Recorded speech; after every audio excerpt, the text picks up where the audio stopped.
Operation সিঁদুরের পর বিভিন্ন দেশে পৌঁছে যাওয়া ভারতীয় সংসদীয় দলগুলির মধ্যে মার্কিন যুক্তরাষ্ট্রে যাওয়া দলটি থেকে উঠে আসছে এক মজাদার খবর। সাংসদদের এই দলটির নেতৃত্বে ছিলেন কংগ্রেস সাংসদ শশী থারুর এবং আরো অনেক সদস্যের মধ্যে ছিলেন একজন তরুণ বিজেপি সাংসদ। শিবসেনা সাংসদ মিলিন্দ দেওরা এই সফরে মার্কিন রাষ্ট্রপতি ডোনাল্ড ট্রাম্পের পুত্র ডোনাল্ড ট্রাম্প জুনিয়রের সঙ্গে সাক্ষাৎ করেন বলে ঈর্ষান্বিত হয়ে এই তরুণ বিজেপি সাংসদও ট্রাম্প জুনিয়রের সঙ্গে বৈঠক ফিক্স করতে চান, কিন্তু বিফল হন। এরপর মার্কিন প্রশাসনের নিকটস্থ এক বন্ধুর মারফত তিনি স্বয়ং রাষ্ট্রপতি ট্রাম্পের সঙ্গে সাক্ষাতের আয়োজন করেন এবং প্রতিনিধি দলের সদস্যদের মধ্যে সেই কথা সদর্পে ঘোষণাও করে দেন, এমনটাই শোনা যাচ্ছে। তারপর তিনি ট্রাম্পের সঙ্গে দেখা করতে ফ্লোরিডায় যান তার বাড়িতে এবং নিজেকে ভারতীয় রাষ্ট্রপ্রধানের নিকটস্থ বলে পরিচয় দেন।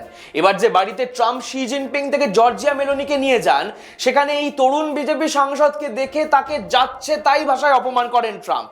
এই বিজেপি সাংসদ যতই এই ঘটনাকে ধামাচাপা দেওয়ার চেষ্টা করুন, খবর নয়াদিল্লিতে পৌঁছে যায় এবং তিনজন জ্যেষ্ঠ নেতা তাকে ডেকে এক প্রস্ত বকাবকি করেন। তাই আমার গর্ব ফুললো, নোটে গাছটি মুড়লো, কিন্তু নোটে গাছটি কি বিজেপি যুব মোর্চার কোনো উচ্চপদস্থ নেতা? উঠছে প্রশ্ন। এরকম আরো খবর নিয়ে ফিরবো। আমি শুভম গাঙ্গুলি, আর আপনারা দেখতে থাকুন দৃষ্টিভঙ্গি।